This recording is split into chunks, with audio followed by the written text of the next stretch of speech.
নমস্কার। আজ আমি পায়েস করছি। গোবিন্দভোগ চাল হাফ কৌটো, তার সাথে 2 লিটার দুধ।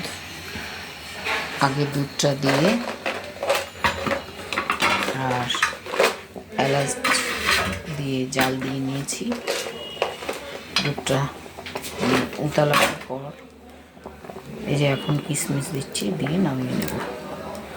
দুধটা উতলার পর চালটা দিয়েছি। চালটা দেওয়ার পরে চিনি, অল্প চিনি আর বেশিটা বাতাসা দিয়েছি। বাতাসা দিলে পায়েসের কালারটা খুব সুন্দর আসে আর খেতেও খুব সুন্দর হয়।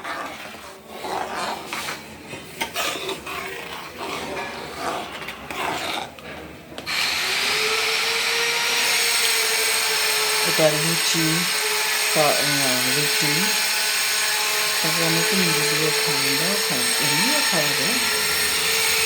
পায়েসটা খেতে কিন্তু দুর্দান্ত লাগে শীতকালে। শীতকাল পিঠে পায়েসের সময়